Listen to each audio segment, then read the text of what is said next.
Welcome back to our YouTube channel Lavanya classes. ಇವತ್ತು ನಾವು modern marketing ಮಾ ನಿಮ್ಮ ಫಸ್ಟ್ ಸೆಮ್ಮಿನ ಮಾಡರ್ನ್ ಮಾರ್ಕೆಟಿಂಗ್ ಮಾಡೋಣ. ಸೊ ಫಸ್ಟ್ ಮಾಡರ್ನ್ ಮಾರ್ಕೆಟಿಂಗ್ ಅಂದರೆ ಬೇರೆ ಚಾಪ್ಟರ್ಗಿಂತ ಹೋಗೋಕ್ಕಿಂತ ಮುಂಚೆ ಮಾರ್ಕೆಟಿಂಗ್ ಅಂದರೆ ಏನು ಅಂದರೆ first chapter introduction of marketing. ಏನು ಮಾರ್ಕೆಟಿಂಗ್ ಅಂದರೆ ಅದೊಂದು ಸ್ಟ್ರಾಟಜಿ. ಓಕೆನಾ, ನಾನೊಂದು ಆರ್ಗನೈಸೇಷನ್ ನಡೆಸ್ತಾ ಇದ್ದೀನಿ ಅಂದರೆ ನಾನು ಒಂದು ಪ್ರಾಡಕ್ಟ್ನ ಸೇಲ್ ಮಾಡೋದಕ್ಕೆ ಯಾವ ಥರ ಸ್ಟ್ರಾಟಜಿ ಯೂಸ್ ಮಾಡ್ತೀನಿ. ಓಕೆನಾ, ಈ ಪ್ರಾಡಕ್ಟ್ ಸೇಲ್ ಮಾಡಬೇಕು, ನಾನು ಇದನ್ನು ಪ್ರಮೋಷನ್ ಮಾಡಬೇಕು, ಎಲ್ಲ ಕಸ್ಟಮರ್ಗೂ ನನ್ನ ಪ್ರಾಡಕ್ಟು ರೀಚ್ ಆಗಬೇಕು ಅಂತ ನಾನು ಸ್ಟ್ರಾಟಜಿ ಮಾಡ್ತೀನಲ್ವ, ಅದನ್ನು ಮಾರ್ಕೆಟಿಂಗ್ ಅಂತ ಹೇಳ್ತಾರೆ. ಈಗ ಮಾರ್ಕೆಟಿಂಗ್ ಅಂದರೆ ಏನಂತ ಗೊತ್ತಾಯ್ತಲ್ವ. Next importance of marketing, effective customer engagement. ಏನು ಕಸ್ಟಮರ್ ಎಂಗೇಜ್ಮೆಂಟ್ ಅಂದರೆ ಏನು? ನಮ್ಮ ಪ್ರಾಡಕ್ಟ್ ಆಲ್ರೆಡಿ ಒಂದು ಮಾರ್ಕೆಟಲ್ಲಿ ಹೋಗ್ತಾ ಇದೆ. For example MTR. ಓಕೆನಾ, MTR ನೀವೆಲ್ಲ ಡೈಲಿ ಯೂಸ್ ಮಾಡ್ತೀರ ಪ್ರಾಡಕ್ಟ್ನೆಲ್ಲನೂ. ಈಗ MTR ನೀವು ನೋಡಿರ್ತೀರ ಅನಿಸುತ್ತೆ, ಸ್ಟಾರ್ಟಿಂಗ್ ಅದೊಂದು ಯಾವುದೋ ಪುಳಿಯೋಗರೆ ಪ್ಯಾಕೆಟ್ ಅಂತ ಅಂದ್ಕೊಳ್ಳೋಣ, ಪುಳಿಯೋಗರೆ ಲಾಂಚ್ ಮಾಡಿದ್ದಾರೆ. ಸೊ ಪುಳಿಯೋಗರೆ ಇದೆ, ಓಕೆನಾ. ಬಟ್ ಈಗ ನಾವು ಬರೀ ಏನು ಮಾಡ್ತೀವಿ, MTR ಪುಳಿಯೋಗರೆ ಮಾತ್ರ ಯೂಸ್ ಮಾಡ್ತೀವಿ. ಅದೇ ಸಾಂಬಾರು ಪೌಡರ್ ಇರ್ಬೋದು, ವಾಂಗಿಬಾತ್ ಪೌಡರ್, ಬೇರೆ ಬೇರೆ ಕಂಪನಿ ಫುಡ್ ಪ್ರಾಡಕ್ಟ್ನ ಯೂಸ್ ಮಾಡ್ತಿರ್ತೀವಿ. ಸೊ ಈ MTR ನಾವು ಏನು ಮಾಡೋದು ಅಂದರೆ, ಸೊ ನಮ್ಮ ಕಸ್ಟಮರ್ ಹೊರಗಡೆ ಹೋಗೋದೇ ಬೇಡ, ನಮ್ಮಲ್ಲೇ ಅವರು ಎಲ್ಲ ಪ್ರಾಡಕ್ಟನ್ನು ನಮ್ಮಲ್ಲೇ ತೊಗೊಳ್ಳಿ. ಈಗ ಆಲ್ರೆಡಿ ಈಗ ಪುಳಿಯೋಗರೆ ಪ್ಯಾಕೆಟ್ ನೀವು ಅಲ್ಲಿ ಪರ್ಚೇಸ್ ಮಾಡ್ತಿದ್ದೀರ ಅಂದರೆ ನಿಮಗೆ ಗೊತ್ತಿರುತ್ತೆ ಯಾವ ಥರ ಕ್ವಾಲಿಟಿ ಇರ್ಬೋದು, ಎಲ್ಲ ಯಾವ ಥರ ಯೂಸ್ ಮಾಡಿದ್ದಾರೆ ಅಂತ ನಿಮಗೆ ಒಂದು ನಂಬಿಕೆ ಇರುತ್ತೆ MTR ಮೇಲೆ. ಆಮೇಲೆ ಏನು ಮಾಡ್ತಾರೆ, ಈಗ ವಾಂಗಿಬಾತ್ ಇರ್ಬೋದು, ಲೆಮನ್ ರೈಸು, ಟೊಮಾಟೊ ರೈಸು, ತುಂಬ ಬಂದಿದೆ, ಚಿಲ್ಲಿ ಪೌಡರ್ ಇರ್ಬೋದು, ಗರಂ ಮಸಾಲ ಪೌಡರ್, ಇದನ್ನೆಲ್ಲ ಏನು ಮಾಡ್ತೀರ ನೀವು, ಅದನ್ನೇ ಪರ್ಚೇಸ್ ಮಾಡ್ತೀರಲ್ವ MTRದೇ. ಒಂದೇ ಕಂಪ್ನಿದು ಯೂಸ್ ಮಾಡೋಣ, ಯಾಕೆ ಬೇರೆ ಬೇರೆ ಕಂಪ್ನಿ ಯೂಸ್ ಮಾಡೋದು ಅಂತ. ಇದನ್ನು ನಾವೇನು ಹೇಳ್ತೀವಿ ಅಂದರೆ ಕಸ್ಟಮರ್ ಎಂಗೇಜ್ಮೆಂಟ್, ಅಂದರೆ ನಿಮ್ಮನ್ನು ಅವ್ರ ಕಂಪನಿ ಪ್ರಾಡಕ್ಟಲ್ಲೇ ಎಂಗೇಜ್ ಮಾಡೋದು ಅಂತ. ಈಗ ನೆಕ್ಸ್ಟ್ ಏನಿದೆ, ಬಿಲ್ಡಿಂಗ್ ಆ್ಯಂಡ್ ಮೇಂಟೈನಿಂಗ್ ರೆಪ್ಯುಟೇಷನ್. ಇಲ್ಲಿ ನೋಡಿ, ಬಿಲ್ಡಿಂಗ್ ಆ್ಯಂಡ್ ಮೇಂಟೈನಿಂಗ್ ರೆಪ್ಯುಟೇಷನ್. ಆ ಕಂಪನಿ ಪ್ರಾಡಕ್ಟು, ಈಗ ನಾನೊಂದು ಪ್ರಾಡಕ್ಟ್ನ ಮ್ಯಾನುಫ್ಯಾಕ್ಚರ್ ಮಾಡಿದ್ದೀನಿ ಅಂದರೆ ನಾನೇ ನನ್ನ ಪ್ರಾಡಕ್ಟನ್ನು ಬಿಲ್ಡ್ ಮಾಡಬೇಕು ಮತ್ತು ರೆಪ್ಯುಟೇಷನ್ ಕ್ರಿಯೇಟ್ ಮಾಡಬೇಕು. ಇವಾಗ ಫಾರ್ ಎಕ್ಸಾಂಪಲ್ ಐಫೋನ್ ಇರ್ಬೋದು. ಐಫೋನ್ನ ಇವಾಗ ಎಷ್ಟು ಜನ ಯೂಸ್ ಮಾಡ್ತಿದ್ದಾರೆ? ಈಗ ನಾವು ಯೂಸ್ ಮಾಡ್ತಿದ್ದೀವ, ಇಲ್ಲ ನೀವು ಯೂಸ್ ಮಾಡ್ತಿದ್ದೀರಾ? ಇಲ್ಲ. ಬಟ್ ಯೂಸ್ ಮಾಡಿಲ್ಲ ನಾವು ಒಂದು ಸತಿನೂ. ಬಟ್ ಐಫೋನ್ ಅಂದಿದ ತಕ್ಷಣ ನಮ್ಮ ತಲೆಯಲ್ಲಿ ಏನು ಬರುತ್ತೆ, ಓ ಐಫೋನ್ ಚೆನ್ನಾಗಿದೆಪ್ಪ, ಫೀಚರ್ಸ್ ಚೆನ್ನಾಗಿದೆ. ಇವಾಗ ಗೊತ್ತಾಯ್ತಾ ಏನು ಮಾಡ್ತಿದ್ದಾರೆ ಅಂದರೆ ಬಿಲ್ಡಿಂಗ್ ಆ್ಯಂಡ್ ಮೇಂಟೈನಿಂಗ್ ರೆಪ್ಯುಟೇಷನ್. ಓಕೆನಾ, ಈಗ ನಾವೇ ಒಂದು ಅರ್ಧ ಸ್ಟಾರ್ಟಿಂಗಲ್ಲಿ ಫಿಕ್ಸ್ ಆಗಿಬಿಡೆ, ಓ ಶ್ರೀಮಂತ ಮಕ್ಕಳು ಮಾತ್ರ ಐಫೋನ್ನ ಯೂಸ್ ಮಾಡ್ತಾರೆ ಅಂತ. ಅದೆಲ್ಲ ಒಂದು ರೆಪ್ಯುಟೇಷನ್ನ ಬಿಲ್ಡ್ ಮಾಡ್ತಾ ಇರುತ್ತೆ. ಇವಾಗ ನೆಕ್ಸ್ಟ್ ಬೂಸ್ಟಿಂಗ್ ಸೇಲ್ಸ್ ಅಂದರೆ ನೋಡಿ, ಮೇನ್ ಇಂಪಾರ್ಟೆಂಟ್ ಮಾರ್ಕೆಟಿಂಗಲ್ಲಿ ಏನಂದರೆ ಸೇಲ್ಸ್ ಜಾಸ್ತಿ ಆಗಬೇಕು. ಹೇಗೆ ಸೇಲ್ಸ್ ಜಾಸ್ತಿ ಆಗುತ್ತೆ? ನಾವು ಮಾರ್ಕೆಟಿಂಗ್ ಮಾಡಬೇಕು, ಪ್ರಮೋಷನ್ ಮಾಡಬೇಕು, ಆವಾಗಲೇ ತಾನೇ ಸೇಲ್ಸ್ ಜಾಸ್ತಿ ಆಗೋದು. ಡವ್ ಶಾಂಪು ನೀವೆಲ್ಲ ಇವಾಗೆಲ್ಲ ಕೇಳಿರ್ತೀರಲ್ವ. ಡವ್ ಶಾಂಪು ಸ್ಟಾರ್ಟಿಂಗಲ್ಲಿ ಲಾಂಚ್ ಮಾಡಿದಾಗ ಏನು ಮಾಡಿದ್ದೆವು ಅಂದರೆ, ಪ್ರತಿ ನ್ಯೂಸ್ ಪೇಪರಲ್ಲೂ ಒಂದೊಂದು ಶಾಂಪೂನ ಪೇಸ್ಟ್ ಮಾಡಿದ್ದೆವು, ಒನ್ಸ್ ನಮ್ಮ ಪ್ರಾಡಕ್ಟ್ನ ಯೂಸ್ ಮಾಡಿ ಅಂತ. ಇವಾಗ ನೋಡಿ, ತುಂಬ ಜನ ಯೂಸ್ ಮಾಡ್ತಿರ್ತಾರೆ ಡವ್ ಶಾಂಪೂನ. ಯಾಕೆ ಯೂಸ್ ಮಾಡ್ತೀವಿ ನಾವು? ಹೇರ್ಸ್ ತುಂಬ ನೈಸಾಗಿ ಸಿಲ್ಕಿಯಾಗಿರುತ್ತೆ ಅಂತ. ನಾವು ಯೂಸ್ ಮಾಡೋದೇ ಅಲ್ವಾ ನಮಗೆ ಗೊತ್ತಾಗೋದು. ಸೊ ಏನು ಮಾಡೋದು ಅಂದರೆ, ಸ್ಟಾರ್ಟಿಂಗಲ್ಲಿ ಫ್ರೀಯಾಗಿ ಕೊಡೋಕ್ಕೆ ಸ್ಟಾರ್ಟ್ ಮಾಡೋದು. ನ್ಯೂಸ್ ಪೇಪರಲ್ಲೆಲ್ಲನೂ ಒಂದೊಂದು ಡವ್ ಶಾಂಪೂನ ಪೇಸ್ಟ್ ಮಾಡಿ ಸೆಂಡ್ ಮಾಡ್ತಿದ್ದೆವು. ಸೊ ಏನಂದರೆ ಮಾರ್ಕೆಟಿಂಗ್ ಇನ್ಕ್ರೀಸ್ ದ ಸೇಲ್ಸ್. ಏನಾಗುತ್ತೆ, ಸೇಲ್ಸು ಜಾಸ್ತಿ ಆಗುತ್ತೆ ಮಾರ್ಕೆಟಿಂಗ್ ಮಾಡೋದ್ರಿಂದ. ನೆಕ್ಸ್ಟ್ ಪಾಯಿಂಟ್ ಏನಿದೆ, ಹೆಲ್ಪ್ ಇನ್ ಇನ್ಕ್ರೀಸಿಂಗ್ ಪ್ರಾಫಿಟ್. ಹೇಗೆ ಇನ್ಕ್ರೀಸ್ ಆಗುತ್ತೆ ಪ್ರಾಫಿಟ್ ನಮಗೆ? ಯಾವಾಗ ಇನ್ಕ್ರೀಸ್ ಆಗುತ್ತೆ ಪ್ರಾಫಿಟ್ಟು? ನಾವು ಸೇಲ್ಸ್ ಜಾಸ್ತಿ ಮಾಡಿದಾಗ. ಸೇಲ್ಸ್ ಯಾವಾಗ ಜಾಸ್ತಿ ಮಾಡೋಕ್ಕಾಗುತ್ತೆ ನಮ್ಮ ಕೈಯಲ್ಲಿ? ಮಾರ್ಕೆಟಿಂಗ್ ಮಾಡ್ದೇ ತಾನೇ ಆ ಜನಕ್ಕೆ ಗೊತ್ತಾಗೋದು ನಮ್ಮ ಪ್ರಾಡಕ್ಟ್ ಮಾರ್ಕೆಟಿಗೆ ಬಂದಿದೆ, ಲಾಂಚ್ ಆಗಿದೆ ಒಂದು ಪ್ರಾಡಕ್ಟು. ಇವಾಗ ಫಾರ್ ಎಕ್ಸಾಂಪಲ್ ಯಾವುದೋ ಒಂದು ಪ್ರಾಡಕ್ಟ್ ಲಾಂಚ್ ಆಗಿದೆ ಅಂತ ಅಂದ್ಕೊಳ್ಳಿ, ಅದು ಅಡ್ವರ್ಟೈಸ್ಮೆಂಟ್ ಮೂಲಕ, ಪ್ರಮೋಷನ್ ಮೂಲಕ ಗೊತ್ತಾದೇ ತಾನೇ ಗೊತ್ತಾಗೋದು ನಿಮಗೆ. ಇಲ್ಲಾಂದರೆ ಹೇಗೆ ಗೊತ್ತಾಗುತ್ತೆ ಈ ಪ್ರಾಡಕ್ಟ್ ಬಂದಿದೆ ಮಾರ್ಕೆಟಿಗೆ ಅಂತ? ಓಕೆನಾ. ಈಗ ನೆಕ್ಸ್ಟ್ ಪಾಯಿಂಟ್ ನೋಡಿ, helps in raising and maintaining standard of living. ಈ ಮಾರ್ಕೆಟಿಂಗ್ ಎಷ್ಟು ಯೂಸ್ಫುಲ್ ಆಗುತ್ತೆ ಅಂದರೆ ನೋಡಿ, help in raising and maintaining standard of living ಅಂತೆ. ಅಂದರೆ ಇವಾಗ ನೀವೇ ನೋಡಿ, ಇವಾಗ ಒಂದು ಬಾಡಿ ಲೋಷನ್ ಇರುತ್ತೆ, ಓಕೆನಾ. ಬಾಡಿ ಲೋಷನ್ ಬಂದು ನಿಮಗೆ ಒಂದು ಬಾಟಲ್ ಬಂದು 450, 550, 600, 700, 1000ವರೆಗೂ ಇದೆ. ಸೊ ಅದು ಎಲ್ಲ ಪೀಪಲ್ಸು, ಎಲ್ಲ ಲೆವೆಲವೂ ಅದು ಪರ್ಚೇಸ್ ಮಾಡೋದಕ್ಕಾಗಲ್ಲ. ಸೊ ಏನು ಮಾಡ್ತಾರೆ, ನೀವು ನೋಡ್ಬೋದು ಅನಿಸುತ್ತೆ, 75 ರುಪೀಸ್ಗೂ ನಿಮ್ಗೆ ಇವಾಗೆಲ್ಲ ಬಾಡಿ ಲೋಷನ್ ಸಿಗುತ್ತೆ. ಅಲ್ವಾ. ಇವನ್ ಈಗ ಶಾಂಪೂ ಇಡ್ಬೋದು, ನಾವೇನು ಶಾಂಪೂಸ್ ಯೂಸ್ ಮಾಡ್ತೀವಿ ಅದು ಬಂದುಬಿಟ್ಟು ನಿಮ್ಗೆ ದೊಡ್ಡ ಬಾಟಲಲ್ಲೂ ಸಿಗುತ್ತೆ, ₹1 ಸಿಗುತ್ತೆ, ₹2 ಸಿಗುತ್ತೆ. ಈವನ್ ಸೋಪ್, ಸಂತೂರ್ ಸೋಪೆಲ್ಲ ನೋಡಿರ್ತೀರ ಅನ್ಸುತ್ತಲ್ವ, ದೊಡ್ಡದು ಬಂದು ನಿಮಗೆ ಒಂದು 35-40 ಇದೆ, ಅದೇ ನಿಮಗೆ ₹10 ಸಿಗುತ್ತೆ. ಓಕೆನಾ. ಏನಂದರೆ ಇವ್ರ ಪ್ರಾಡಕ್ಟು ಲಾಂಚ್ ಮಾಡೋದು ಎಲ್ಲ ಸ್ಟ್ಯಾಂಡರ್ಡ್ ಆಫ್ ಲಿವಿಂಗ್ ಎಲ್ಲ ಜನಕ್ಕೂ ಅದು ಯೂಸ್ಫುಲ್ ಆಗಲಿ, ಎಲ್ಲರೂ ಯೂಸ್ ಮಾಡ್ಕೊಳ್ಳಿ ಅಂತ. ನೆಕ್ಸ್ಟ್ ಪಾಯಿಂಟ್ ಏನಿದೆ, ಮಾರ್ಕೆಟಿಂಗ್ ಕ್ರಿಯೇಟ್ಸ್ ಎಂಪ್ಲಾಯ್ಮೆಂಟ್. ಇವಾಗ ಮಾರ್ಕೆಟಿಂಗಲ್ಲಿ ನೀವು ನೋಡಿರ್ತೀರ ಅನಿಸುತ್ತೆ, ತುಂಬ ಫಂಕ್ಷನ್ಸ್ ನಡೆಯುತ್ತೆ. ಏನಂದರೆ ಸೆಲ್ಲಿಂಗ್ ಇರ್ಬೋದು, ಟ್ರಾನ್ಸ್ಪೋರ್ಟ್ ಇರ್ಬೋದು, ವೇರ್ಹೌಸಿಂಗು. ಇವಾಗ ಇಲ್ಲಿ ಎಷ್ಟು ಜನ ವರ್ಕ್ ಮಾಡ್ತಾರಲ್ಲ, ಸೊ ಏನಾಗುತ್ತೆ ಅಂದರೆ ಮಾರ್ಕೆಟಿಂಗ್ ಮೂಲಕ ತುಂಬ ಜನಕ್ಕೆ ಎಂಪ್ಲಾಯ್ಮೆಂಟ್ ಆಪರ್ಚುನಿಟೀಸ್ ಸಿಗುತ್ತೆ. ನೆಕ್ಸ್ಟ್ ಪಾಯಿಂಟ್ ಏನಿದೆ, provide maximum satisfaction of human wants. ಏನು ಸ್ಯಾಟಿಸ್ಫ್ಯಾಕ್ಷನ್ ಆಫ್ ಹ್ಯೂಮನ್ ವಾಂಟ್ಸ್ ಅಂತೆ. ಇವಾಗ ನೀವು ಏನೇ ಪರ್ಚೇಸ್ ಮಾಡಿ ನಿಮಗೆ ಸ್ಯಾಟಿಸ್ಫೈ ಆಗಬೇಕಲ್ವ ಇನ್ನೊಂದು ಸತಿ ಪರ್ಚೇಸ್ ಮಾಡಬೇಕಂದ್ರೆ. ಸೊ ಏನು ಮಾಡ್ತಾರೆ ಅಂದರೆ ಇವ್ರು ಮಾರ್ಕೆಟಿಂಗ್ ಯಾವ ಥರ ಮಾಡ್ತಾರೆ ಅಂದರೆ, ನಮ್ಮ ಪ್ರಾಡಕ್ಟ್ ಯೂಸ್ ಮಾಡೋದಂದರೆ ಇವ್ರು ಫುಲ್ ಸ್ಯಾಟಿಸ್ಫೈ ಆಗಬೇಕು, ನೆಕ್ಸ್ಟ್ ಟೈಮು ನಮ್ಮ ಹತ್ರನೇ ಬರಬೇಕು, ನಮ್ಮ ಪ್ರಾಡಕ್ಟೇ ಪರ್ಚೇಸ್ ಮಾಡಬೇಕು ಅಂತ ಇರುತ್ತೆ. ಇವಾಗ ಫಾರ್ ಎಕ್ಸಾಂಪಲ್ ನೀವೆಲ್ಲ ಮನೇಲೆಲ್ಲನೂ ಸನ್ಪ್ಯೂರ್, ಫಾರ್ಚೂನು, ಲೈಕ್ ತುಂಬ ಎಣ್ಣೆ ಎಲ್ಲ ಯೂಸ್ ಮಾಡ್ತಿರ್ತೀರಲ್ವಾ, ನೀವು ಈ ಆಯಿಲ್ ಯೂಸ್ ಮಾಡೋದ್ರಿಂದ ಕಂಪ್ಲೀಟಾಗಿ ಸ್ಯಾಟಿಸ್ಫೈ ಆಗಿದ್ದೀರ ಅಲ್ವಾ. ಇನ್ ಕೇಸ್ ಆಗಿಲ್ಲ ಅಂದರೆ ಏನು ಮಾಡ್ತೀರಾ, ಇನ್ನೊಂದು ಸತಿ ಯೂಸ್ ಮಾಡ್ತೀರಾ, ಮಾಡೋದಿಲ್ಲ. ಅದೇ ಫಾರ್ ಎಕ್ಸಾಂಪಲ್ ನಿಮ್ಗೇನಾದರೂ ಇದೆಲ್ಲ ಬಂದು 150 ಪರ್ kg ಇದೆ, ಅದೇ 1 ಲೀಟ್ರಿಗೆ 150 ಇದೆ, ಅದೇ ಯಾರೋ ಒಬ್ಬ ಬಂದು ₹50 ಆಯಿಲು ತೊಗೊಳ್ಳಿ ಅಂದರೆ ನೀವು ತೊಗೊಳ್ಳೋದಿಲ್ಲ. ಯಾಕೆ ಹೇಳಿ ತೊಗೊಳ್ಳಲ್ಲ? ಲೈಕ್ ನಿಮಗೆ ಭಯ ಇರುತ್ತೆ, ನೀವು ಆಲ್ರೆಡಿ ಯೂಸ್ ಮಾಡ್ತಿರೋ ಪ್ರಾಡಕ್ಟ್ ಅಂದರೆ ನಿಮ್ಗೊಂದು ನಂಬಿಕೆ ಇರುತ್ತೆ, ಇಷ್ಟು ದಿನದಿಂದ ಯೂಸ್ ಮಾಡ್ತಿದ್ದೀವಿ, ಈ ಆಯಿಲ್ ತಿಂದು ನಮ್ಗೆ ಯಾವುದೇ ರೀತಿ ಲೂಸ್ ಮೋಷನ್ ಆಗಿಲ್ಲ, ಇಲ್ಲ ಗಂಟ್ಲು ನೋವು ಇನ್ನೊಂದು ಮತ್ತೊಂದು ಏನೂ ಆಗಿಲ್ಲ ಅಂತ ಒಂದು ನಂಬಿಕೆ ಇರುತ್ತೆ.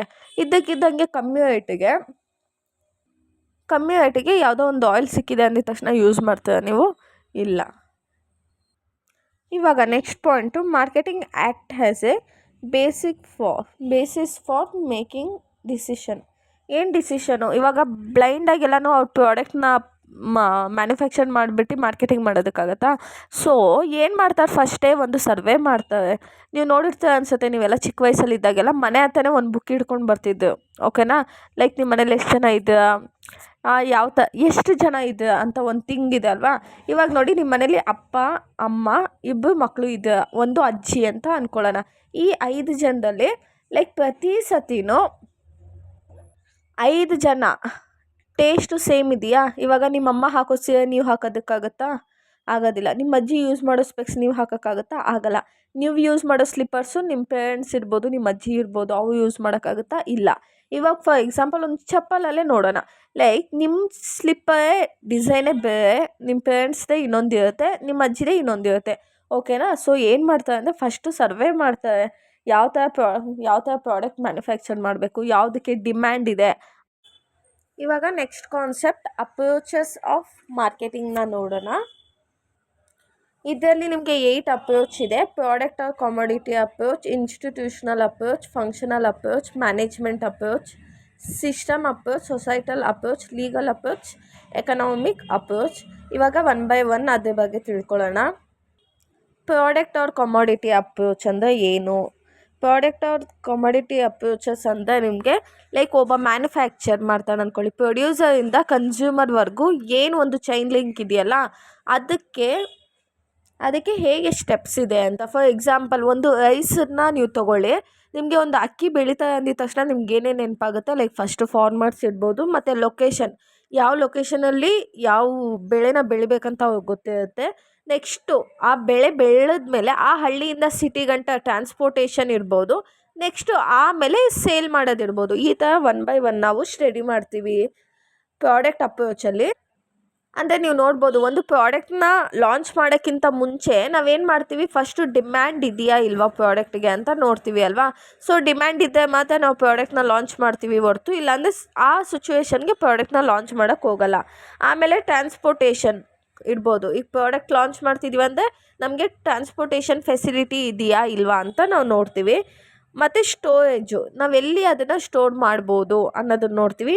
ಆಮೇಲೆ ಪ್ಯಾಕೇಜಿಂಗ್ ಇರ್ಬೋದು. ನೀವು ನೋಡಿರ್ತೀರ ಅನಿಸುತ್ತೆ, ಕೆಲವೊಂದು ಸತಿ ನಾವು ಪ್ರಾಡಕ್ಟ್ನ ತೊಗೊಬಿಟ್ಟಿರ್ತೀವಿ, ಲೈಕ್ ನಮಗೆ ಅದು ಅವಶ್ಯಕತೆ ಇರಲ್ಲ, ಏನು ಮಾಡ್ತೀವಿ ನಾವು, ಪ್ಯಾಕೇಜಿಂಗ್ ಆ ಥರ ಅಟ್ರಾಕ್ಟಿವ್ ಆಗಿರುತ್ತೆ. ಓಕೆನಾ. ಆಮೇಲೆ ನೀವು ನೋಡಿರ್ತೀರ ಅನಿಸುತ್ತೆ, ಲೈಕ್ ಪ್ಯಾಕ್ ಮಾಡ್ತಾರಲ್ವ ಅದರಲ್ಲೇ ನಮಗೆ ಗೊತ್ತಾಗುತ್ತೆ ಆ ಪ್ಯಾಕೇಜ್ ಒಳಗಡೆ ಯಾವ ಪ್ರಾಡಕ್ಟ್ ಇದೆ ಅಂತ ನಮಗೆ ಗೊತ್ತಾಗೋಗುತ್ತೆ. ಇವಾಗ ನೆಕ್ಸ್ಟು ಇನ್ಸ್ಟಿಟ್ಯೂಷ್ನಲ್ ಅಪ್ರೋಚನ್ನು ನಾವು ಮಿಡಲ್ ಮ್ಯಾನ್ ಅಪ್ರೋಚ್ ಅಂತಲೂ ಕರಿತೀವಿ. ಇಲ್ಲಿ ಏನಂದರೆ ತುಂಬ ಜನ ಎಂಗೇಜ್ಡ್ ಆಗಿರ್ತಾರೆ ಪ್ರಾಡಕ್ಟ್ನ ಬೈ ಮಾಡೋದಲ್ಲಿ ಮತ್ತು ಸೆಲ್ ಮಾಡೋದಲ್ಲಿ. ಸೊ ಓಕೆನಾ, ಇದರಲ್ಲಿ ಏನು ಸ್ಟಡಿ ಮಾಡ್ತೀವಿ ನಾವು, ಯಾರ ಬಗ್ಗೆ ಸ್ಟಡಿ ಮಾಡ್ತೀವಿ ಅಂದರೆ ಮಿಡಲ್ ಮ್ಯಾನ್ ಬಗ್ಗೆ, ಹೋಲ್ಸೇಲರ್ ಬಗ್ಗೆ, retailer, exporter, importer, agency and warehousing ಅಂದರೆ ಲೈಕ್ ಒಂದು ಗೋಡನ್ ಥರ. ಈಗ ಹೈದ್ರಾಬಾದಲ್ಲಿ ಮ್ಯಾನುಫ್ಯಾಕ್ಚರಿಂಗ್ ಮಾಡ್ತಿರ್ತಾರೆ ಅಂದ್ಕೊಳ್ಳಿ, ನಾವು ಬ್ಯಾಂಗ್ಳೂರಲ್ಲಿ ಒಂದು ಗೋಡನ್ ಪ್ರಾಡಕ್ಟನ್ನೆಲ್ಲ ಅದನ್ನು ನಾವು ವೇರ್ ಹೌಸಿಂಗ್ ಅಂತ ಹೇಳ್ತೀವಿ. ಇಲ್ಲಿ ನೋಡಿ ಫಸ್ಟ್ ಪಾಯಿಂಟಲ್ಲಿ ಏನಂದರೆ ನಾವು ಫಸ್ಟು ಡಿಮ್ಯಾಂಡ್ ಇದೆಯಾ ಇಲ್ವಾ ಪ್ರಾಡಕ್ಟಿಗೆ, ಆಮೇಲೆ ಮೋಡ್ ಆಫ್ ಟ್ರಾನ್ಸ್ಪೋರ್ಟೇಷನ್ ಇರ್ಬೋದು, ಮತ್ತು ಸ್ಟೋರೇಜು, ಪ್ಯಾಕೇಜಿಂಗ್ ಬಗ್ಗೆ ನೋಡ್ತೀವಿ.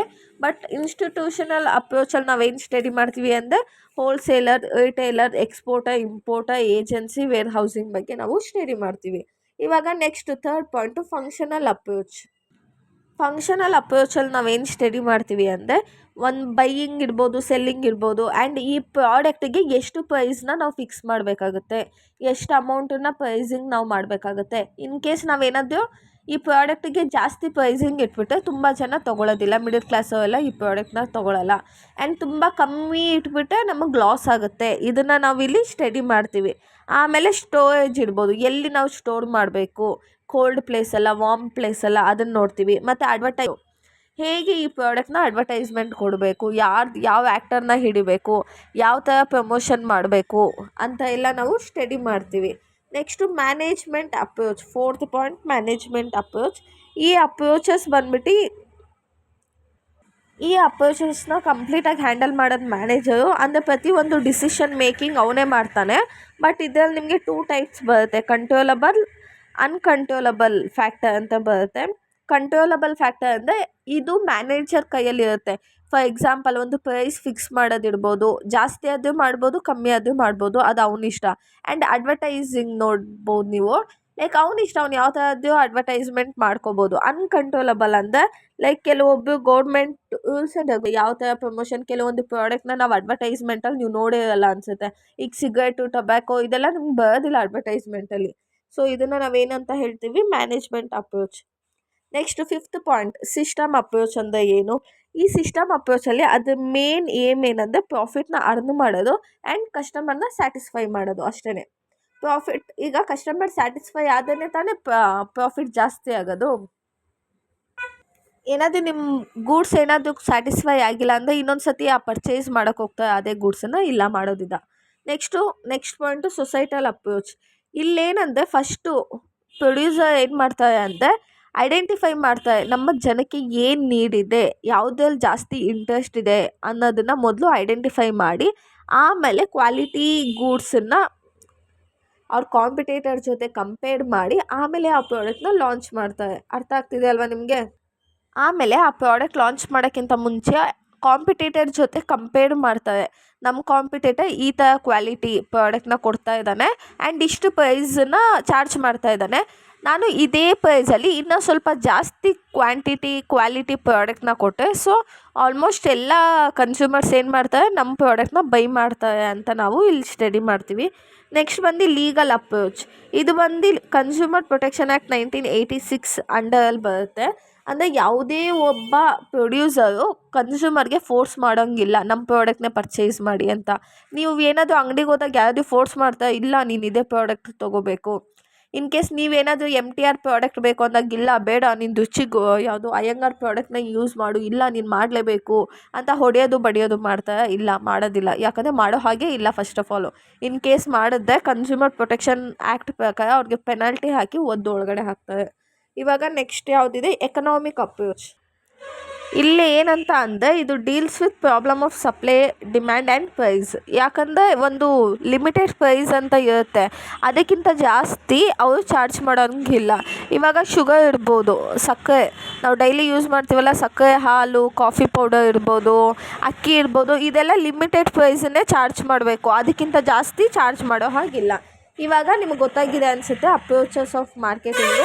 ನಿಮ್ಗೇನಾದರೂ ನೋಟ್ಸ್ ಬೇಕು ಅಂತ ಅಂದರೆ ಇನ್ಸ್ಟಾಗ್ರಾಮಲ್ಲಿ ನನಗೆ ಡಿ ಎಮ್ ಮಾಡಿ, ಡಿಸ್ಕ್ರಿಪ್ಷನಲ್ಲಿ ಇನ್ಸ್ಟಾಗ್ರಾಮ್ ಐ ಡಿ ಕೊಟ್ಟಿರ್ತೀನಿ. ನೆಕ್ಸ್ಟು ಇಲ್ಲಿ ನೋಡಿ, ಇಲ್ಲಿ ಅಪ್ರೋಚಸ್ ಆಫ್ ಮಾರ್ಕೆಟಿಂಗ್ ಅಂತ ಇದೆ. ಆ್ಯಕ್ಚುಲಿ ಅದು ಇವಾಗ ನಮ್ಮ ನೆಕ್ಸ್ಟ್ ಕಾನ್ಸೆಪ್ಟ್ ಬಂದು ಫಂಕ್ಷನ್ಸ್ ಆಫ್ ಮಾರ್ಕೆಟಿಂಗ್. ಅಲ್ಲಿ ನಿಮಗೆ ಸ್ಕ್ರೀನ್ ಮೇಲೆ ಅಪ್ರೋಚಸ್ ಆಫ್ ಮಾರ್ಕೆಟಿಂಗ್ ಅಂತ ತೋರಿಸ್ತಿದೆಯಲ್ಲ, ಅದು ಫಂಕ್ಷನ್ಸ್ ಆಫ್ ಮಾರ್ಕೆಟಿಂಗು. ಈ ಮಾರ್ಕೆಟಿಂಗ್ ಫಂಕ್ಷನ್ ಆಗಬೇಕಂದ್ರೆ ಯಾವ್ಯಾವ ಥರ ಮೇನ್ ರೋಲ್ ಇದೆ ಅಂತ ನೋಡೋಣ. First market research. ಒಂದು ಪ್ರಾಡಕ್ಟ್ನ ನೀವು ಮಾರ್ಕೆಟಲ್ಲಿ ಲಾಂಚ್ ಮಾಡ್ತಿದ್ದೀರಾ ಅಂದರೆ ಫಸ್ಟು ನೀವು ರಿಸರ್ಚ್ ಮಾಡಬೇಕು ಆ ಪ್ರಾಡಕ್ಟ್ ಬಗ್ಗೆ. ಅಂದರೆ ಇನ್ಫಾರ್ಮೇಷನ್ನ ಗ್ಯಾದರ್ ಮಾಡಿ ಆಮೇಲೆ ಅನಲೈಸ್ ಮಾಡಬೇಕು.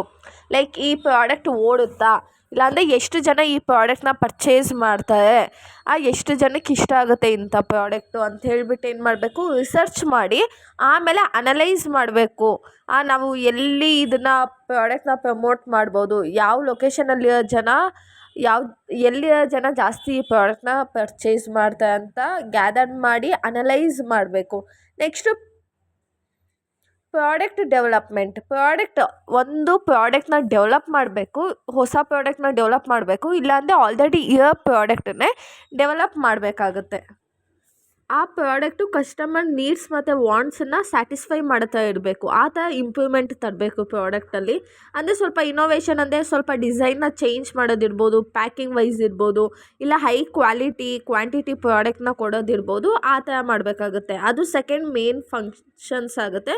ಥರ್ಡ್ ಒನ್ ಬಂದು ಪ್ರಮೋಷನ್ ಮಾಡಬೇಕಾಗುತ್ತೆ. ಹೇಗೆ ಪ್ರಮೋಷನ್ ಮಾಡ್ತಾರೆ ಇವಾಗ ನೋಡಿ, ನೀವೇ ನೋಡಿ, ಮುಂಚೆ ಎಲ್ಲ ಪ್ರಮೋಷನ್ ಮಾಡಬೇಕಂತ ಅಂದರೆ ನ್ಯೂಸ್ ಪೇಪರಲ್ಲಿ ಒಂದು ಪಾಂಪ್ಲೆಂಟ್ ಥರ, ಓಕೆನಾ, ಯಾವುದೋ ಲೈಕ್ ಬಟ್ಟೆ ಅಂಗಡಿ ಲಾಂಚ್ ಆಗಿದೆ ಅಂದರೆ ಏನು ಮಾಡ್ತಿದ್ದು, ಲೈಕ್ ಸುದರ್ಶನ್ ಎಲ್ಲನೂ ಪೇಪರ್ ಮಧ್ಯದಲ್ಲಿ ಅವ್ರದ್ದು ಪಾಂಪ್ಲೆಂಟ್ನ ಇಟ್ಬಿಟ್ಟು ಕೊಡ್ತಾಯಿದ್ದು. ನೆಕ್ಸ್ಟ್ ಏನಾಯಿತು, ಟೆಲಿವಿಷನಲ್ಲಿ ನೀವು ನೋಡ್ತೀರ ಅನಿಸುತ್ತೆ, ಅಡ್ವರ್ಟೈಸ್ಮೆಂಟ್ ಬರುತ್ತೆ.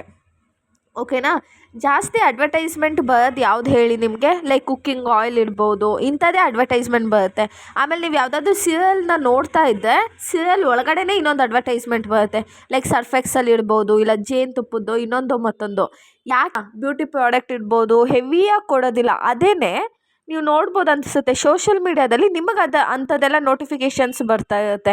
ಅಂದರೆ ನೀವು ಒಂದು ಸತಿ ಏನಾದರೂ ಒಂದು ಫೇಸ್ ಪ್ರಾಡಕ್ಟನ್ನ ನೋಡಿಬಿಟ್ರೆ ಸಾಕು, ಒಂದು 50 ಸತಿ ಅದೇ ಅಡ್ವರ್ಟೈಸ್ಮೆಂಟ್ ಇರ್ಬೋದು, ಪ್ರಮೋಷನು, ಪ್ರತಿಯೊಂದು ಕಡೆನೂ ಅದೇ ಬರ್ತಿರುತ್ತೆ. ಮೊಬೈಲ್ದು ಇರ್ಬೋದು, ಈವನ್ ಒಂದು ಹುಡುಗಿಯಾಗಿದ್ದರೆ ಅವ್ರಿಗೆ ಕ್ಲಾತ್ಸ್ ಇರ್ಬೋದು, ಆ್ಯಕ್ಸಸರೀಸ್ ಇರ್ಬೋದು, ವಾಲೆ, ಬಳೆ, ಚಪ್ಪಲಿ, ಆಮೇಲೆ ಫೇಸ್ ಪ್ರಾಡಕ್ಟ್ ಇರ್ಬೋದು, ಇಂಥದ್ದೆಲ್ಲ ಬರ್ತಿರುತ್ತೆ.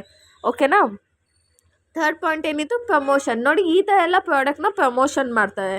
ನೆಕ್ಸ್ಟು ಪ್ರೈಸಿಂಗ್ ಅನ್ನೋದು ನಿಮಗೆ ಗೊತ್ತಿರುತ್ತೆ. ಪ್ರೈಸಸ್ ಮೇಲೇ ಆಲ್ಮೋಸ್ಟ್ ಪ್ರಾಡಕ್ಟ್ ಎಲ್ಲ ಸೇಲ್ ಆಗೋದು. ಪ್ರೊಡ್ಯೂಸರು ಪ್ರೈಸಿಂಗ್ ಸೆಟ್ ಮಾಡೋಕ್ಕಿಂತ ಮುಂಚೆ ಫಸ್ಟು ಅವನದೇನು ಸ್ಟ್ರಾಟಜಿ ಇದೆಯೋ ಅವನ್ನ ಎಲ್ಲ ಕಾಸ್ಟನ್ನೆಲ್ಲ ಕಳ್ಕೊಂಡು ಆಮೇಲೆ ಪ್ರಾಫಿಟ್ಗಂತ ಇಷ್ಟು ಪರ್ಸೆಂಟ್ ಇಡಬೇಕಾಗುತ್ತೆ. ಇಲ್ಲಾಂದರೆ ಏನಾಗುತ್ತೆ, ಲಾಸ್ ಆಗುತ್ತೆ. ಅವನಿಗೂ ಒಂದು ಮಾರ್ಜಿನ್ ಅಂತ ಇರುತ್ತೆ, ಅದು ಇಟ್ಕೊಂಡೇ ಅವನು ಪ್ರಾಡಕ್ಟ್ನ ಸೇಲ್ ಮಾಡಬೇಕಾಗುತ್ತೆ. ಅಕಸ್ಮಾತು ಮಾರ್ಕೆಟಲ್ಲಿ ನಾನು ಜಾಸ್ತಿ ಗ್ರೋ ಆಗಬೇಕಂತ ಹೇಳ್ಬಿಟ್ಟು 10 ರುಪೀಸ್ ಪ್ರಾಡಕ್ಟ್ನ 2 ರುಪೀಸು ಇಲ್ಲ 3 ರುಪೀಸಿಗೆಲ್ಲ ಅವನು ಸೇಲ್ ಮಾಡೋದಕ್ಕಾಗಲ್ಲ. ಮಾಡಿದ್ರೆ ಏನಾಗುತ್ತೆ, ಪ್ರಾಡಕ್ಟು 3-4 ವರ್ಷದಲ್ಲೇ ಮುಚ್ಕೊಂಡು ಹೋಗ್ಬಿಡುತ್ತೆ. ಓಕೆನಾ. ನೆಕ್ಸ್ಟ್ ಫಿಫ್ತ್ ಪಾಯಿಂಟ್ ಏನಿದೆ, ಬ್ರ್ಯಾಂಡ್ ಮ್ಯಾನೇಜ್ಮೆಂಟ್. ಬ್ರ್ಯಾಂಡನ್ನ ಹೇಗೆ ಮ್ಯಾನೇಜ್ ಮಾಡ್ತಾರೆ, ಇವಾಗ ಫಾರ್ ಎಕ್ಸಾಂಪಲ್ ಐಫೋನ್ ನೋಡ್ಕೊಳ್ಳಿ, ಅದೊಂದು ಬ್ರ್ಯಾಂಡ್ ಅಲ್ವಾ. ಯಾವ ಥರ ಬ್ರ್ಯಾಂಡ್ ಕ್ರಿಯೇಟ್ ಮಾಡಿದೆ ಅದು. ಈಗ ಸ್ಯಾಮ್ಸಂಗು ಅಷ್ಟೇ. ಓಕೆನಾ. ಇದೇನಂದರೆ ಅವರೇ ಬ್ರ್ಯಾಂಡನ್ನು ಕ್ರಿಯೇಟ್ ಮಾಡ್ತಾರೆ, ಒಂದು ಇಮೇಜ್ ಕ್ರಿಯೇಟ್ ಆಗುತ್ತೆ, ಒಂದು ರೆಪ್ಯುಟೇಷನ್ ಇರ್ಬೋದು, ಒಂದು ಮಾರ್ಕೆಟಲ್ಲಿ ಒಂದು ಐಡೆಂಟಿಟಿ ಸಿಗುತ್ತೆ. ಓಕೆನಾ. ಅದಕ್ಕೆ ಅಂತಾನೆ ಈಗ ಐಫೋನ್ ಅಂತಾನೆ ಅಲ್ಲ, ನೀವು ಚಾಕ್ಲೇಟಲ್ಲಿ ಕಿಟ್ಕ್ಯಾಟ್ ಚಾಕ್ಲೇಟ್ ನೋಡಿರ್ತೀರ ಅನಿಸುತ್ತೆ, ರೆಡ್ ಕಲರ್. ಓಕೆನಾ. ಇವಾಗ ಏನಂದರೆ ಬ್ರ್ಯಾಂಡ್ ಅನ್ನೋದು ಜಸ್ಟ್ ನೇಮಿಂದ ಮಾತ್ರ ಅಲ್ಲ, ಲೋಗೋಸಿಂದನೂ ಕ್ರಿಯೇಟ್ ಆಗ್ತಾ ಹೋಗುತ್ತೆ. ನಿಮಗೆ ಗೊತ್ತಲ್ವ, ಕೆಲವೊಂದು ಲೋಗೋ ನೋಡಿದ ತಕ್ಷಣ ನಮಗೆ ಆ ಪ್ರಾಡಕ್ಟ್ ಇರ್ಬೋದು, ಇಲ್ಲ ಆ ಆ್ಯಪ್ ನೆನಪಾಗುತ್ತೆ. ಓಕೆನಾ. ಇವಾಗ ಅಮೆಝಾನ್ ಆ್ಯಪ್ ನೋಡಿದ ತಕ್ಷಣ ನಮಗೆ ಗೊತ್ತಾಗೋಗುತ್ತೆ, A to Z ಅಂತ ಒಂದು ಆ್ಯರೋ ಮಾರ್ಕ್ ಇರುತ್ತೆ. ನೆಕ್ಸ್ಟು ಫ್ಲಿಪ್ಕಾರ್ಟ್ ಇರ್ಬೋದು, ಮೀಶೋ ಇರ್ಬೋದು, ಮಿಂತ್ರಾ ಇರ್ಬೋದು, ಇದೆಲ್ಲ ಏನು ಲೋಗೋ ನೋಡಿದ ತಕ್ಷಣ ನಮಗೆ ಇದೆಲ್ಲ ನಾವು ಇಲ್ಲೆಲ್ಲ ಪ್ರಾಡಕ್ಟ್ನ ಪರ್ಚೇಸ್ ಮಾಡ್ಬೋದಪ್ಪ ಅಂತ ಒಂದು ನಂಬಿಕೆ ಬರುತ್ತೆ ನಿಮ್ಮ ತಲೆ ಒಳಗಡೆ. ಓಕೆನಾ. ನೆಕ್ಸ್ಟ್ ಏನಿದೆ, relationship management. Sixth point relationship management. ಇಲ್ಲಿ ಏನಂದರೆ ಆ ರಿಲೇಷನ್ಶಿಪ್ಪನ್ನ ಸ್ಟ್ರಾಂಗಾಗಿ ಬಿಲ್ಡ್ ಮಾಡಬೇಕಾಗತ್ತೆ ಪ್ರೊಡ್ಯೂಸರು. ಕಸ್ಟಮರ್ಸ್ ಹತ್ರ ಅದು ಇರಲಿ, ಇಲ್ಲ ಸಪ್ಲೈಯರ್ಸ್ ಹತ್ರ, ಶೇಕ್ ಹೋಲ್ಡರ್ಸ್, ಪ್ರತಿಯೊಬ್ಬರ ಹತ್ರನೂ ಒಂದು ಪ್ರಾಪರಾಗಿ ರಿಲೇಷನ್ಶಿಪ್ನ ಮೇಂಟೈನ್ ಮಾಡಬೇಕು.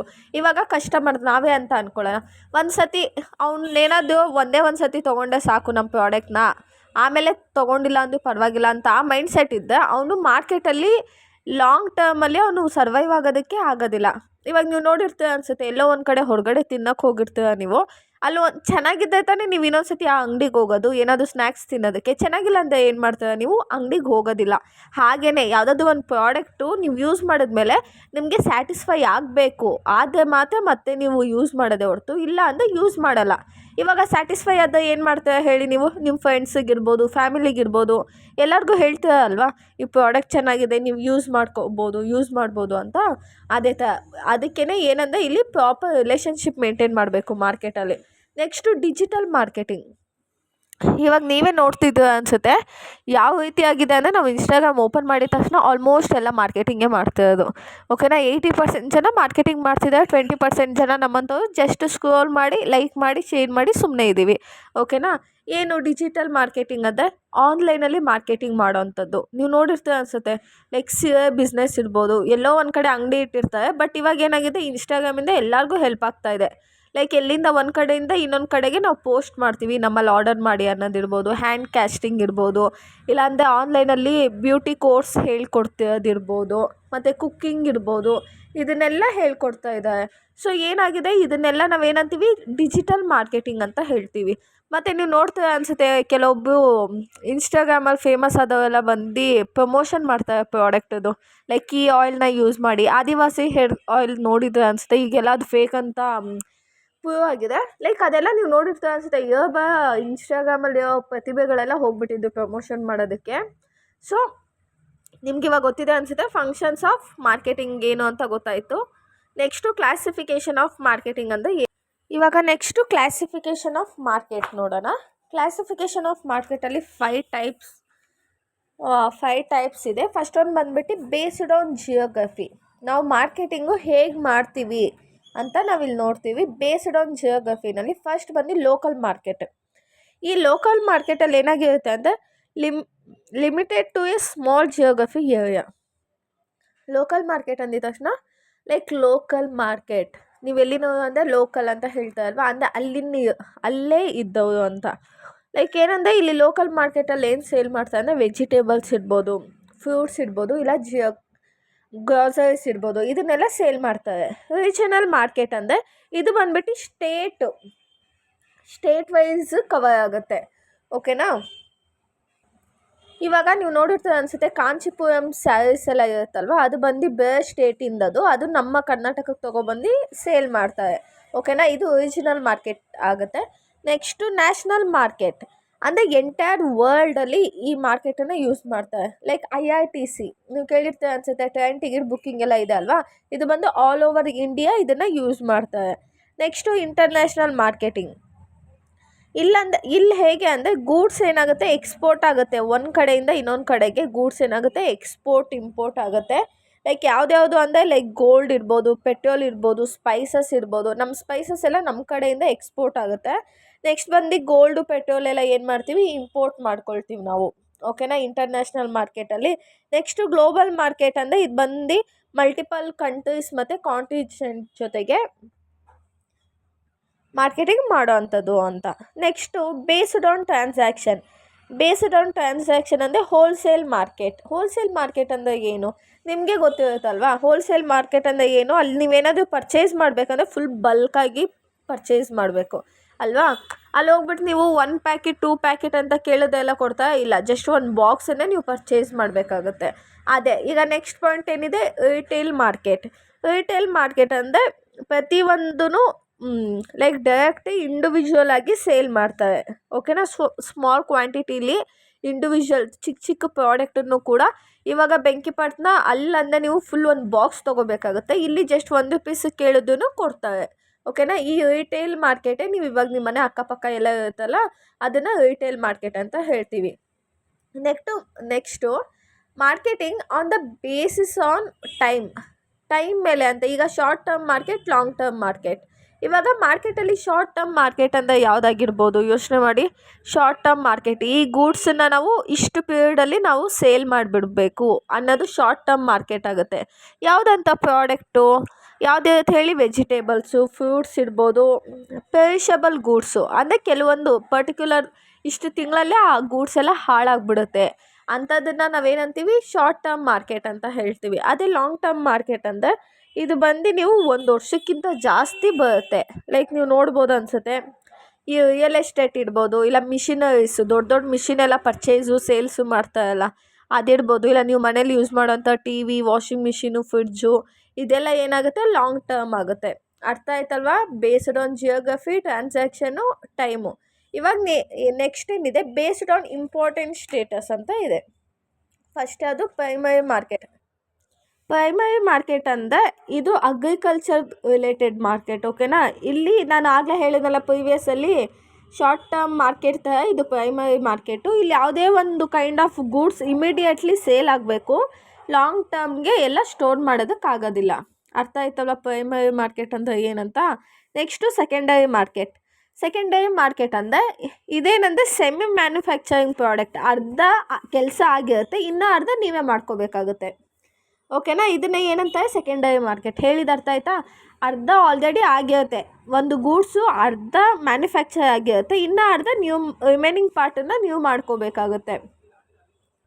ಈಗ ನೀವು ನೋಡಿರ್ತೀರ ಅನ್ಸುತ್ತಲ್ಲ, ಸೀರೆ ಎಲ್ಲ ರೆಡಿ ಆಗಿರುತ್ತೆ, ಬ್ಲೌಸನ್ನು ನೀವೇನು ಮಾಡ್ಕೋಬೇಕು, ನೀವೇ ಹೊಲ್ಕೋಬೇಕಾಗುತ್ತೆ.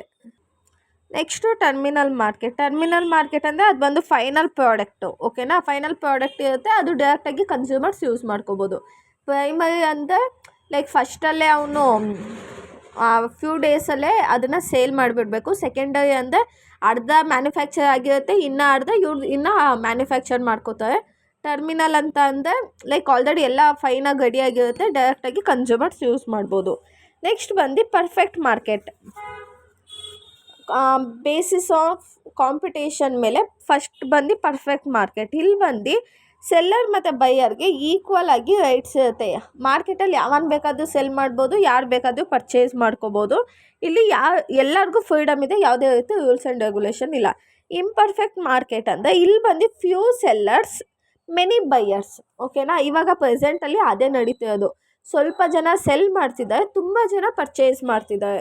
ಫಸ್ಟ್ ನೋಡಿ, ಇಂಪರ್ಫೆಕ್ಟಲ್ಲಿ ಅದು ಸಬ್ ಪಾಯಿಂಟ್ಸು. ಮೊನೋಪಲಿ, ಮೊನೋಪಲಿಸ್ಟಿಕ್, ಡಿಯೋಪಲಿ, ಇದೆಲ್ಲ ಸಬ್ ಪಾಯಿಂಟು. ಮೊನೋಪಲಿ ಅಂದಿದ ತಕ್ಷಣ ನಿಮಗೆ ಗೊತ್ತಿರುತ್ತೆ, ಒಬ್ಬ ಸೆಲ್ಲರು ಮತ್ತು ಅವನಿಗೆ ಯಾವುದೇ ರೀತಿ ಕಾಂಪಿಟೇಷನ್ ಇಲ್ಲ. ಓಕೆನಾ? ಮೊನೋಪಲಿ ಅಂದರೆ ಅವನೊಬ್ಬನೇ ಅದು ಬಿಸ್ನೆಸ್ನ ನಡೆಸ್ತಾ ಇದ್ದಾನೆ ಅಂತ. ಯಾವ್ದು ಬರುತ್ತೆ? One seller, there is no competition. For example Sony ಇರ್ಬೋದು. ಎಲೆಕ್ಟ್ರಿಸಿಟಿ ಒಬ್ಬನೇ ತಾನೇ ಅದನ್ನು ನಡ್ಸ್ಕೊಂಡು ಹೋಗ್ತಿರೋದು, ಬೇರೆ ಯಾವುದು ನಡ್ಸ್ಕೊಂಡು ಹೋಗ್ತಿದ್ದಾರೆ? ಪೆಟ್ರೋಲ್ ಇರ್ಬೋದು. ಪೆಟ್ರೋಲ್ನ ನಾವು ಈಸಿಯಾಗಿ ನಾವೇ ಒಂದು ಇದನ್ನು ಮಾಡೋದಕ್ಕಾಗುತ್ತಾ? ಆಗೋದಿಲ್ಲ. ಗೂಗಲ್, ಫೇಸ್ಬುಕ್, ಐಫೋನು, ಇದೆಲ್ಲ ಏನು ಮೊನೋಪಲಿ. ಓಕೆನಾ? ಅರ್ಥ ಆಗ್ತಿದೆ ಅಲ್ವಾ? ಒಬ್ಬನೇ ಸೆಲ್ಲರು, ತುಂಬ ಜನ ಕಾಂಪಿಟೇಷನು. ನೆಕ್ಸ್ಟ್ ಏನಿದೆ? ಮೊನೋಪಲಿಸ್ಟಿಕ್ ಮಾರ್ಕೆಟ್ ಅಂತ ಇದೆ. ಮೊನೋಪೊಲಿಸ್ಟಿಕ್ ಮಾರ್ಕೆಟ್ ಅಂದರೆ ಮೆನಿ ಸೆಲ್ಲರ್ಸ್, ಹೆವಿ ಕಾಂಪಿಟೇಷನ್. ಏನೋ ಮೆನಿ ಸೆಲ್ಲರ್ಸ್, ತುಂಬ ಜನ ಸೆಲ್ ಮಾಡ್ತಾರೆ ಮತ್ತು ಹೆವಿ ಕಾಂಪಿಟೇಷನ್ ಇದೆ ಮಾರ್ಕೆಟಲ್ಲಿ ಅಂತ. ಇವಾಗ ಯಾವುದಕ್ಕಪ್ಪ ಅಂದರೆ ಎಕ್ಸಾಂಪಲ್ ಸ್ಮಾರ್ಟ್ಫೋನಲ್ಲಿ ನೀವು ನೋಡ್ಬೋದು, ಐಫೋನ್ ಮತ್ತು ಸ್ಯಾಮ್ಸಂಗ್ಗೆ ಅಲ್ವಾ, ಎರಡರದ್ದು ಆಲ್ಮೋಸ್ಟ್ ಫೀಚರ್ಸ್ ಸೇಮ್ ಇದೆ. ಕೊಕೋ ಕೋಲಾ, ಪೆಪ್ಸಿ ಇರ್ಬೋದು, ಇಲ್ಲ ಓಲಾ, ಊಬರ್ ಇರ್ಬೋದು. ಈ ಥರ ಓಲಾ, ಊಬರ್ ನೀವು ಕೇಳಿರ್ತೀರ ಅನ್ಸುತ್ತಲ್ವ. ನೀವೇನು ಮಾಡ್ತೀರ, ಒಂದು ಓಲಾ ಇಲ್ಲ ಊಬರ್ 2 ಆಪ್ಷನ್ ಇಟ್ಕೊಂಡಿರ್ತೀರ, ಯಾವ್ದು ಆಟೋ ಫಸ್ಟ್ ಬರುತ್ತೋ ಅದ್ರಲ್ಲಿ ಹೋಗ್ಬಿಡೋಣ ಅಂತ. ನೆಕ್ಸ್ಟು ಓಲಿಗೋಪೋಲಿ ಅಂತ ಇದೆ, ನಾನು ಇಲ್ಲಿ ಮಿಸ್ ಮಾಡಿದ್ದೀನಿ, ಅದೊಂದು ಪಾಯಿಂಟ್ ಆ್ಯಡ್ ಮಾಡ್ಕೊಳ್ಳಿ. Few sellers and many buyers. ಏನೋ ಫ್ಯೂ ಸೆಲ್ಲರ್ಸ್, ಸ್ವಲ್ಪ ಜನ ಸೆಲ್ ಮಾಡೋದಂತೆ, ತುಂಬ ಜನ ಬೈ ಮಾಡೋದಂತೆ. ಯಾವುದು ಹಂಗಾದ್ರೆ ಅಂಥದ್ದು ಯಾವುದಿದೆ? Few sellers, many buyers. ಯಾವುದಿದೆ ಯೋಚನೆ ಮಾಡಿ. ಲೈಕ್ ಜಿಯೋ, ಏರ್ಟೆಲ್, ಸಿಮ್ಮು ಅಲ್ವಾ? ಯಾರು ಸೇಲ್ ಮಾಡ್ತಾಯಿದ್ದು? Few sellers. VI ಇರ್ಬೋದು, ವೊಡಾಫೋನ್ ಮತ್ತು ಐಡಿಯಾ ಮರ್ಚಾಗಿದೆ ಅಲ್ಲ, VI. Jio, Airtel, VI. ಏನು ಇದು 3 ಜನ ಅಲ್ಲಿ ಸೆಲ್ ಮಾಡ್ತಾಯಿದ್ದು, ಅದೇ ನಾವು ಎಷ್ಟು ಜನ ಯೂಸ್ ಮಾಡ್ತಿದ್ದೀವಿ ಅದನ್ನು. As well as super market ಇರ್ಬೋದು ಅಲ್ವಾ? ತುಂಬ ಕಮ್ಮಿ ಇದೆ, ಬಟ್ ನೀವು ನೋಡಿರ್ತಾರೆ ಸೂಪರ್ ಮಾರ್ಕೆಟಿಗೆ ಹೋದರೆ ತುಂಬ ಜನಗಳಿರ್ತಾರೆ. ಓಕೆನಾ? ನೆಕ್ಸ್ಟು ಡಿಯೋಪಲಿ ಅಂದರೆ 2 ಸೆಲ್ಲರ್ಸ್, ಮೆನಿ ಬೈಯರ್ಸ್. ಮೊನೋಪಲಿ ಅಂದರೆ ಒಬ್ಬ, ಡಿಯೋಪಲಿ ಅಂದರೆ ಇಬ್ಬರು. ಓಕೆನಾ? 2 ಸೆಲ್ಲರ್ಸ್, ಮೆನಿ ಬೈಯರ್ಸ್. ಯಾವುದಿರ್ಬೋದು? ಇಬ್ಬರು ಸೆಲ್ ಮಾಡ್ತಿದ್ದಾರೆ ಅಂತ ತುಂಬ buyer. Swiggy and Zomato. Swiggy versus Zomato ಅಲ್ವಾ? Next Amazon, Flipkart, Uber, Ola, Jio, Airtel. ಇದೇನಾಗುತ್ತೆ? ಇದಕ್ಕೆ ಎಕ್ಸಾಂಪಲ್ ಆಗುತ್ತೆ. ಆ್ಯಂಡ್ ನೋಟ್ಸ್ ಏನಾದರೂ ಬೇಕು ನಿಮಗೆ ಅಂದರೆ ಕಂಪ್ಲೀಟ್ ನೋಟ್ಸು ನಂಗೆ ಇನ್ಸ್ಟಾಗ್ರಾಮಲ್ಲಿ DM ಮಾಡಿ, ನಾನು ನಿಮ್ಗೆ ನೋಟ್ಸನ್ನು ಸೆಂಡ್ ಮಾಡ್ತೀನಿ. ನೆಕ್ಸ್ಟ್ ಬಂದು ಹೋಲಿಸ್ಟಿಕ್ ಮಾರ್ಕೆಟಿಂಗ್ ಅನ್ನೋದು. Holistic marketing is one of the most important concept in marketing. ನೀವು ನೋಡ್ಬೋದು ಇಲ್ಲೇನಂದರೆ ಈ ಹೋಲಿಸ್ಟಿಕ್ ಮಾರ್ಕೆಟಿಂಗಲ್ಲಿ ಇಡೀ ಬಿಸ್ನೆಸ್, ಇವಾಗ ಒಂದು ಕಂಪನಿ ಇದೆ ಅಂತ ಅಂದ್ಕೊಳ್ಳಿ, ಏನೋ ಒಂದು ಪ್ರಾಡಕ್ಟ್ನ ಲಾಂಚ್ ಮಾಡಬೇಕಂತ ಇದೆ. ಸೊ ಏನಾಗುತ್ತೆ ಅಂದರೆ ಅದು ಸೇಲ್ಸ್ ಡಿಪಾರ್ಟ್ಮೆಂಟ್ ಮಾತ್ರ ಅಲ್ಲ, ಮತ್ತು ಮಾರ್ಕೆಟಿಂಗ್ ಮ್ಯಾನೇಜ್ಮೆಂಟ್ ಮಾತ್ರ ಅಲ್ಲ, ಅಲ್ಲಿ ಕೆಲಸ ಮಾಡೋ ಪ್ರತಿಯೊಬ್ಬರು ಅಂದರೆ ಎಲ್ಲ ಡಿಪಾರ್ಟ್ಮೆಂಟವರು ಸೇರಿ ಪ್ರಾಡಕ್ಟನ್ನ ಹೇಗೆ ನಾವು ಹೆಚ್ಚಾಗಿ ಸೇಲ್ ಮಾಡ್ಬೋದು ಅಂತ ಹೇಳಿ ಎಲ್ಲ ಯೋಚನೆ ಮಾಡ್ತಾರೆ. ಮತ್ತು ಅದು ಪ್ರತಿಯೊಬ್ಬರು ರೆಸ್ಪಾನ್ಸಿಬಿಲಿಟಿ ಆಗುತ್ತೆ ಪ್ರಾಡಕ್ಟ್ನ ಚೆನ್ನಾಗಿ ಸೇಲ್ ಮಾಡೋ ಹಾಗೆ ಮಾಡೋವಂಥದ್ದು. ಲೈಕ್ ಆರ್ಗನೈಸೇಷನಲ್ಲಿ ಕೆಲಸ ಮಾಡೋ ಸೀನಿಯರ್ ಮ್ಯಾನೇಜ್ಮೆಂಟ್ ಇರ್ಬೋದು, ಪ್ರೊಡಕ್ಷನ್ ಡಿಪಾರ್ಟ್ಮೆಂಟು, ಸೇಲ್ಸ್ ಡಿಪಾರ್ಟ್ಮೆಂಟು, ಪ್ರತಿಯೊಬ್ಬರೂ ಇಂಪಾರ್ಟೆನ್ಸ್ ಕೊಡಬೇಕು ಕಂಪನಿ ಮಾರ್ಕೆಟಿಂಗ್ ಬಗ್ಗೆ, ಮಾರ್ಕೆಟಿಂಗ್ ಗ್ರೋತ್ ಬಗ್ಗೆ. ಸೊ ಇದೇನಾಗುತ್ತೆ ಅಂದರೆ ವೆರಿ ಇಂಪಾರ್ಟೆಂಟ್ ಅಲ್ವಾ. ಇವಾಗ ಬರೀ ನಾವು ಮಾರ್ಕೆಟಿಂಗ್ ಮ್ಯಾನೇಜ್ಮೆಂಟ್ ಮೇಲೆ ಬಿಟ್ಬಿಟ್ಟೆ ನೀವೇ ಮಾಡ್ಕೊಳ್ಳಿ ಅಂತ, ಅದು ಏನಾಗುತ್ತೆ ಒಂದು 80% ಸೇಲ್ ಆಗುತ್ತೆ. ಬಟ್ ಎಲ್ಲ ಪ್ರತಿಯೊಬ್ಬರು ಸೇರ್ಕೊಂಡು ಮಾಡಿದ್ರೆ ಈಗ ಒಬ್ಬೊಬ್ರಿಗೆ ಒಂದೊಂದು ಐಡಿಯಾಸ್ ಇರುತ್ತೆ. ಸೊ ಎಲ್ಲ ಏನಾಗುತ್ತೆ ಅಂದರೆ ಸೇಲ್ಸಿನ ಜಾಸ್ತಿ ಆಗ್ತಾ ಹೋಗುತ್ತೆ. ನಿಮ್ಗೆ ಈ ಚಾಪ್ಟರ್ ಏನಾದರೂ ಕಂಪ್ಲೀಟ್ ಚಾಪ್ಟರ್ ನಾನು ಅಪ್ಲೋಡ್ ಮಾಡಿ ಅದೇನಾದರೂ ಇಷ್ಟ ಆದರೆ ಲೈಕ್ ಮಾಡಿ, ಶೇರ್ ಮಾಡಿ, ಕಮೆಂಟ್ ಮಾಡಿ. ಆ್ಯಂಡ್ ನೋಟ್ಸ್ ಬೇಕು ಅಂತ ಅಂದರೆ ನೀವು ನನಗೆ DM ಮಾಡಿ ಇನ್ಸ್ಟಾಗ್ರಾಮಲ್ಲಿ. ಇನ್ಸ್ಟಾಗ್ರಾಮ್ ID ಬಂದು ನಿಮಗೆ ಡಿಸ್ಕ್ರಿಪ್ಷನಲ್ಲಿ ಕೊಟ್ಟಿರ್ತೀನಿ ನಾನು. Thanks for watching.